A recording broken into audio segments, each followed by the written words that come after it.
야복강 나루터에 다다랐을 때는 땅거미가 지고 있었습니다. 극도의 공포, 극단의 두려움이 야곱을 휘감았습니다. 모두 강을 건너고 야곱만이 홀로 남게 되었습니다. 야복나루에는 밤이 깊어갑니다. 실타래처럼 얽혔던 라반과의 악연은 겨우 풀었습니다. 하지만 난마처럼 꼬인 내 형 에서와의 실타래는 풀 길이 없습니다. 이 강을 건너면, 이 밤이 지나면 나는 나를 철천지 원수로 여기는 그 형을 마침내 대면해야만 합니다. 밤이 깊으면 꿈도 깊고 생각도 깊어집니다. 속절없이 강물이 흐르듯 수십 년 시간도 강물처럼 흘렀습니다. 꿈속에서, 생각 속에서 나는 싸웁니다. 내 상대가 누군지도 모르고 나는 그저 싸웁니다. 나는 평생을 그렇게 싸우면서 살아왔습니다. 이유도 없이, 딱히 명분도 없이 싸우면서 그렇게 살아왔습니다. 싸움은 어머니의 뱃속에서부터 시작되었습니다. 쌍둥이의 운명과 인생이 그렇게 시작된 것입니다. 힘이 없는 난 싸움에서 졌습니다. 너무나 분하여 형의 발꿈치를 잡았습니다. 에서는 뿌리치며 발길질을 지르지만 그 발을 놓을 수는 없었습니다. 이를 악물고 발꿈치를 잡아 세상에 나왔습니다. 그렇게 세상에는 나왔지만 열등감을 떨칠 수 없습니다. 순위를 놓치고 꼴찌로 나온 것은 참을 수 없는 모욕입니다. 그 어릴 적 에서가 들에 나가 호쾌하게 사냥할수록 못난 나는 열등감의 포로가 되었고 장막에 갇힌 채 영영 내 아버지처럼 수줍은 사람이 되고 말았습니다. 하지만 나의 수줍음과 조용함은 내 운명과 처지의 온갖 불만과 불행에 대한 말없는 시위였습니다. 내 형 에서가 사냥에서 돌아왔습니다. 그가 시장할 때 그 어릴 적에 그의 허기를 이용하여, 그의 약점을 이용하여 나는 팥죽 한 그릇과 빵 몇 개로 장자의 명분을 빼앗았습니다. 에서는 장난이었다고 하지만 그러나 내게는 결코 장난이 아니었습니다. 그것은 맹세코 엄연한 계약이었습니다.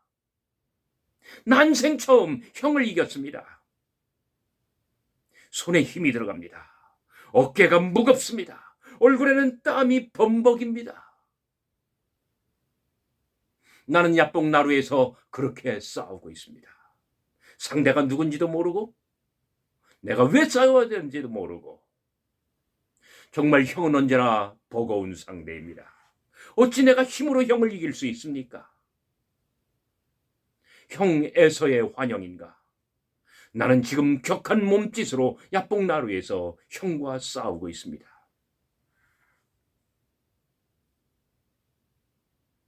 시간이 흐르며 그 사이 내 수줍은 아버지와 명밀한 어머니는 부를 일구고 재산을 늘리며 그렇게 가정을 만들어갔습니다. 내 보기에 형편없는 형 에서는 글쎄 장가간답시고 이방 여인을 집에 들였습니다. 그럴수록 내 아버지와 특히 내 어머니는 한숨이 깊어만 갔습니다. 어느 날 내 어머니가 급히 나를 불러 천인공노할 계략을 내게 알렸습니다. 안 된다고, 결코 안 된다고. 나는 어머니에게 말했지만 내 형을 이길 마지막 기회야. 어머니가 이렇게 말씀하시길래 나는 어머니의 뜻을 따랐습니다. 어머니가 훔친 형의 옷을 내가 입었습니다. 손과 목덜미에는 염소의 털로 형의 피부를 가장하였습니다. 어머니가 요리한 맛있는 별미를 들고 내 아버지의 장막을 찾았습니다.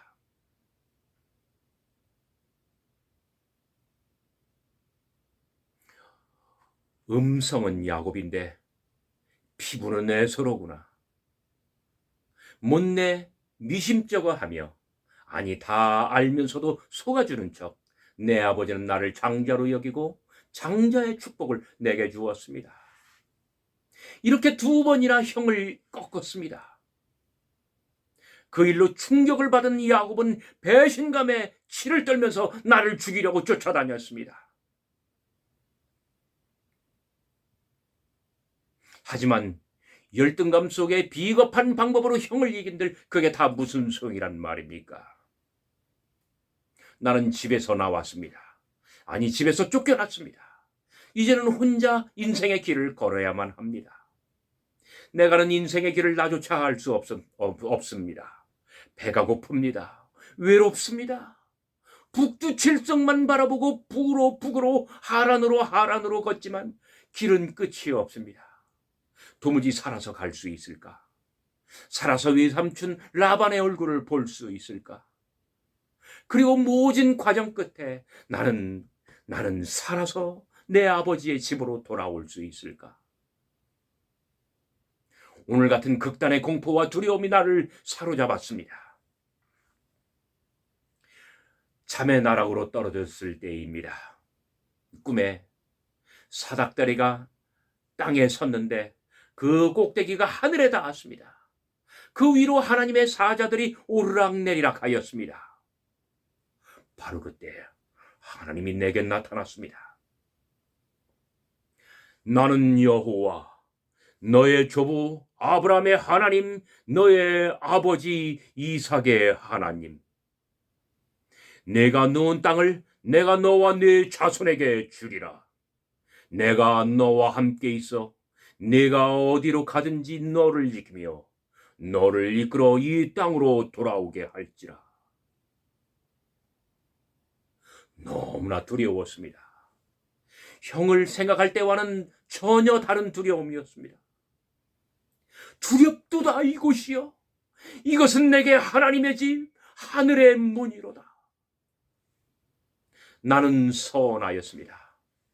하나님이 내게 함께 계셔서 내가 가는 이 길에서 나를 지키고 내게 먹을 것과 의복을 주시어 내가 평안히 아버지의 집으로 돌아가게 하시면 여호와께서 나의 하나님이 되실 것이요 내가 기둥으로 세운 이 돌이 하나님의 집이 될 것이요 나는 하나님께 11조를 바치리라.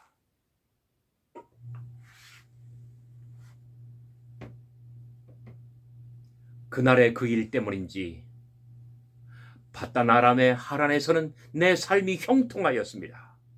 7년 또 7년, 그렇게 14년 동안 나는 사랑을 잃었고 부인 4세, 아들이 무려 11나 되는 일가를 이룰 수 있었습니다. 그렇게 14년에 6년을 더하여 그 20년 동안 외삼촌의 모든 재산은 내 손에 떨어졌고 나는 마침내 거부가 되었습니다. 형과의 싸움에서 내가 단련이 되었는지 외삼촌과의 싸움에서도 나는 결코 밀리지 않았습니다. 그리고 외삼촌을 이길 수 있었습니다. 하지만 이 지긋지긋한 싸움이 대체 언제 끝난단 말입니까? 언제 끝난단 말입니까? 힘에 버거운 그 싸움은 끝이 없습니다. 강물이 흐르듯 시간이 흐릅니다. 일생조차 하루처럼 흐를까? 동력 하늘엔 멀리 검붉은 빛이 올라옵니다. 하지만 형인지 외삼촌인지 누군지 알 수 없는 그를 나는 이 순간 놓을 수가 없습니다. 어머니 뱃속에서 필사적으로 형의 뒤꿈치를 잡던 그 힘으로 나는 그의 몸뚱아리를 움켜잡았습니다.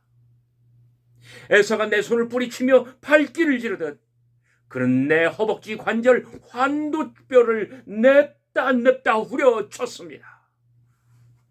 나는 더욱 그를 사납게 붙잡았습니다. 날이 세려하니 나로 가게 하라. 당신이 내게 축복하지 않으면 가게 하지 않겠나이다. 너의 이름이 무엇이냐? 야곱이니이다. 이후로는 야곱이라 하지 말라. 이스라엘이라 하라. 내게 새 이름을 주신 그분은 바로 전능하신 하나님, 전능하신 하나님, 베델에서 나타나셨던 바로 그분이셨습니다.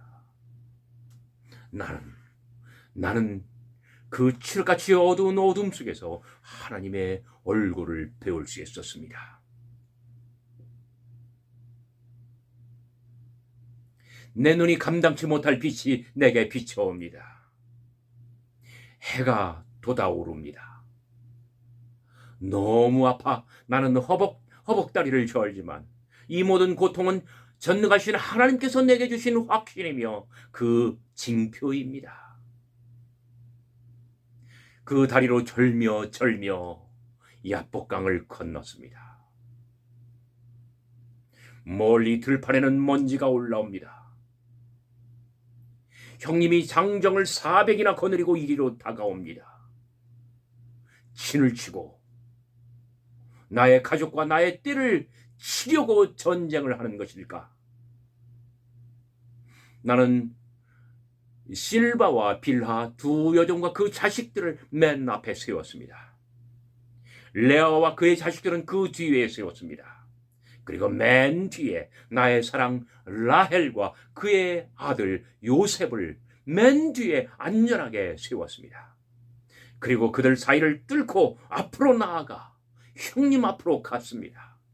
7번이나 머리를 조아려 땅에 대고 절하며 예를 갖추었습니다. 형님이 내게 달려와 나를 끌어안고 입을 맞췄습니다.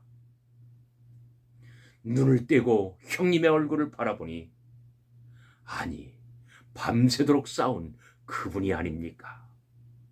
내게 이스라엘의 축복을 남기고 사라진 바로 그분이셨습니다. 오, 내가 형님의 얼굴을 배운즉 하나님의 얼굴을 배움나이다. 나는 분명 형님의 얼굴 속에서 하나님의 얼굴을 보았습니다. 싸움은 나루터에서 밤과 함께 사라졌습니다. 극단의 공포도 두려움도 어둠처럼 사라졌습니다. 신뢰도 사랑도 돋는 해처럼 그렇게 내 인생의 하늘에 올랐습니다. 이들이 다 누구냐? 이 가축이 다 무엇이냐? 나의 하나님, 나의 형님.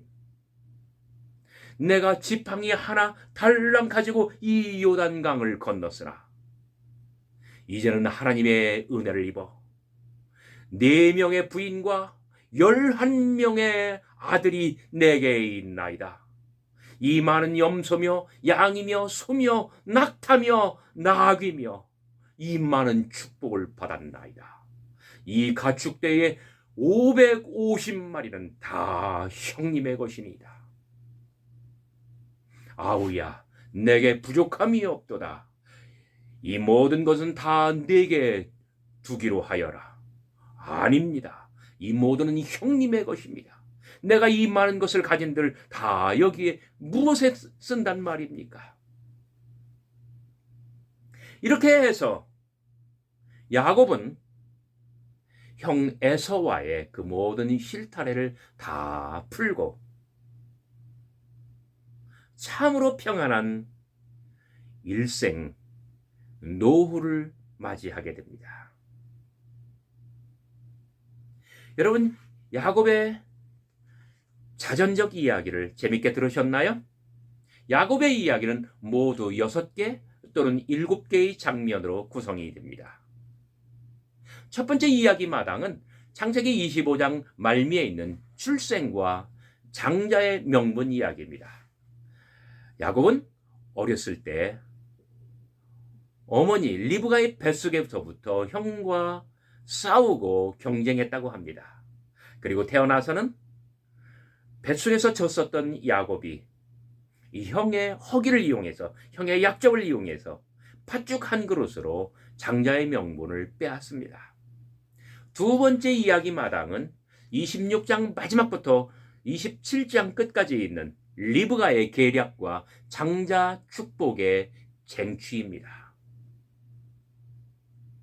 그때 리브가가 내 말만 따르라. 내 말만 따르라.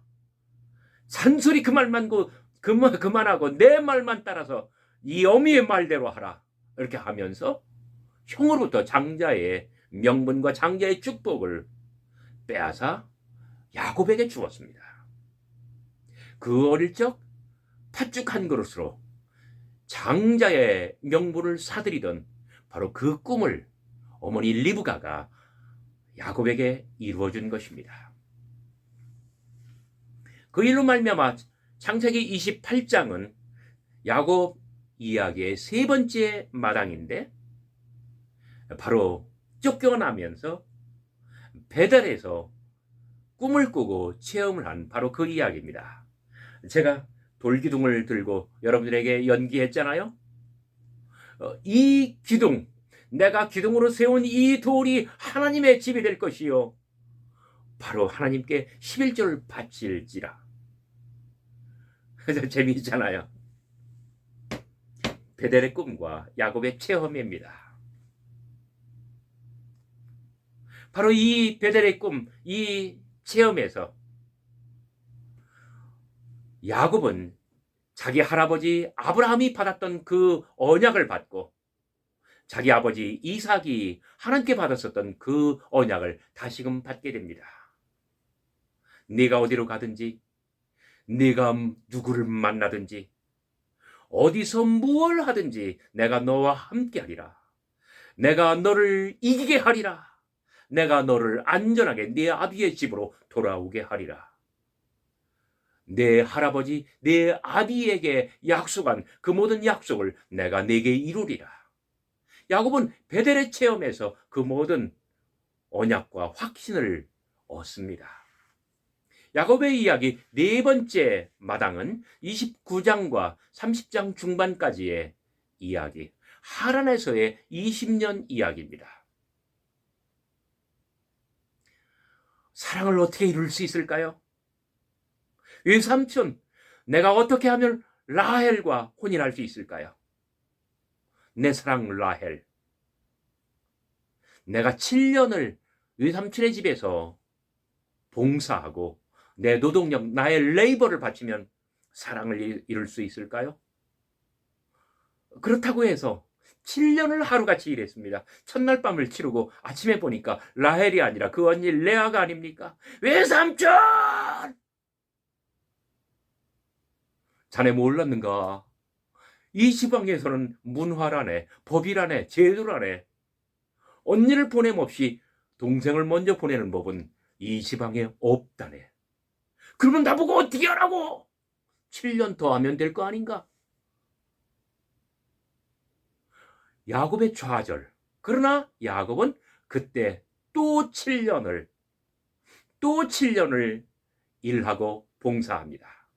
여러분, 이러한 야곱의 어떤 집요함이 정말 7년 못 기다려, 자살해 버릴 거야, 관둬 버릴 거야, 다 파기해 버릴 거야, 이러면 야곱이 큰 인물이 못 되는 거예요.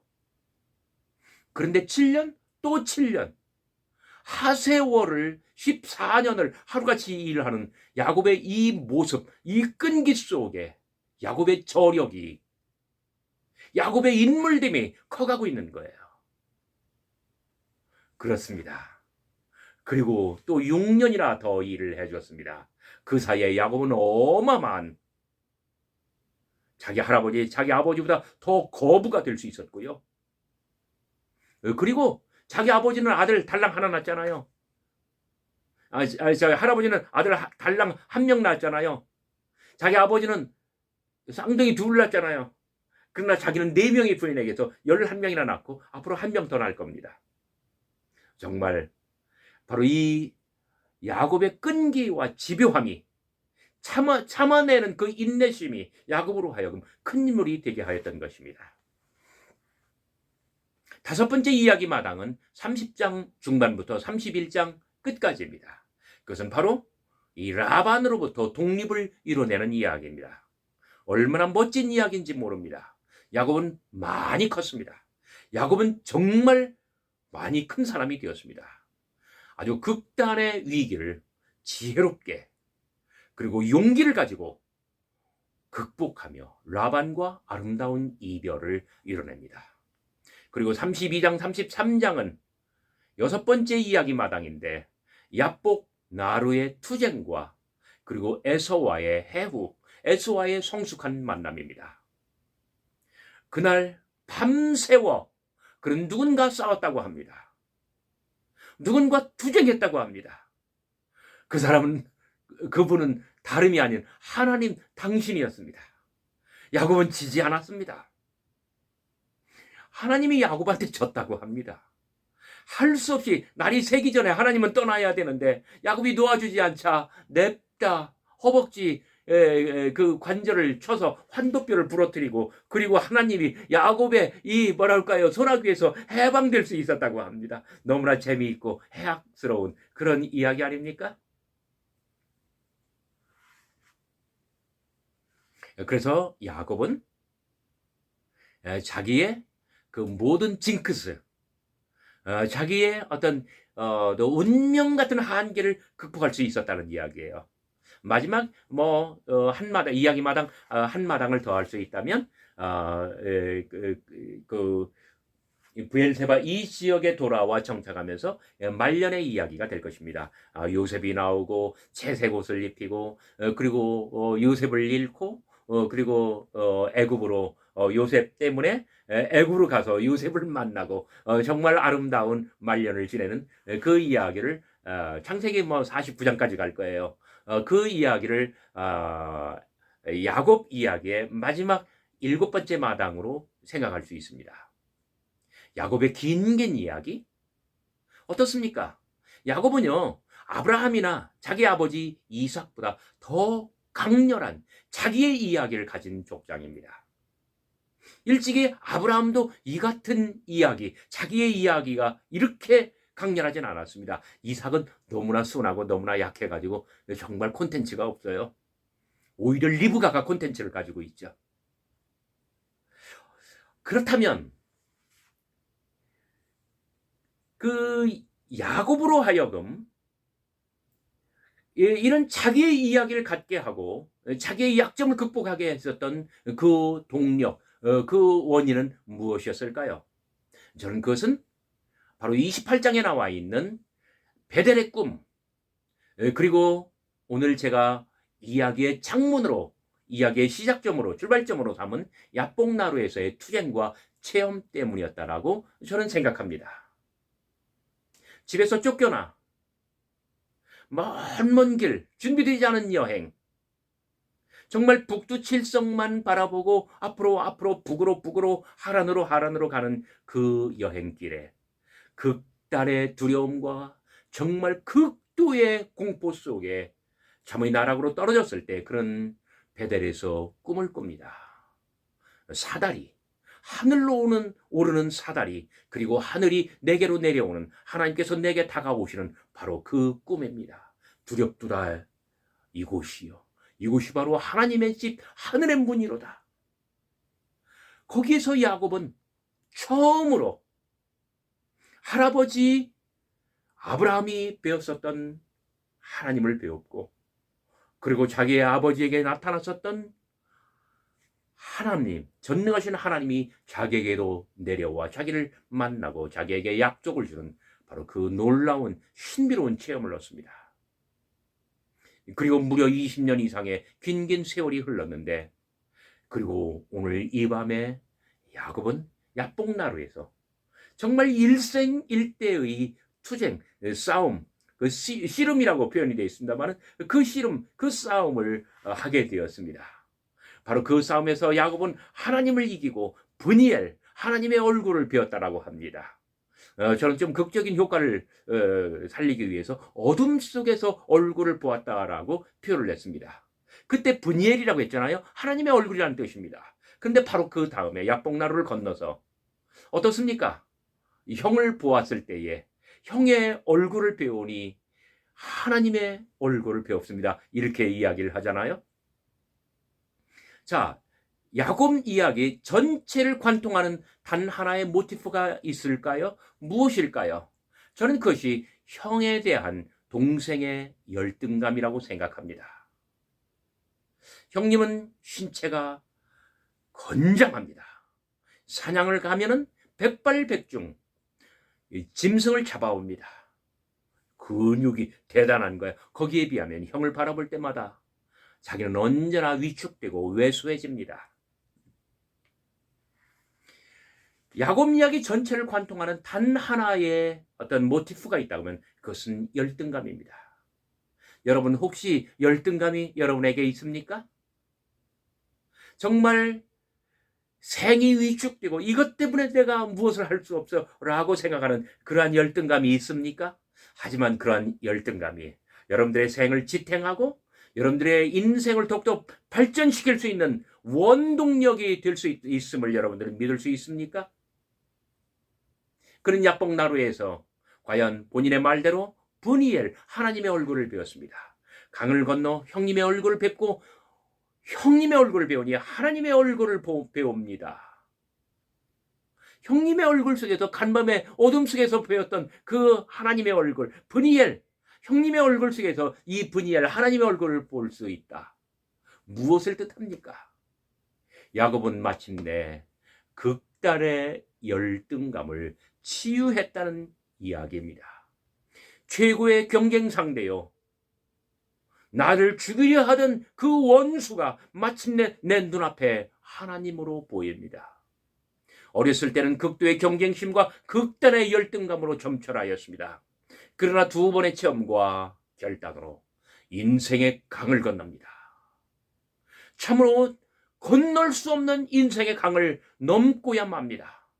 이제는 컸습니다. 이제는 성장했을 뿐만 아니라 충분하게 성숙했습니다. 이제는 품이 넓은 사람이 되었습니다. 하여 야곱은 모든 족장들보다 더 위대한 족장으로 태어났습니다. 여러분, 인생은 처음에 태어날 때부터 완성된 것이 아니랍니다.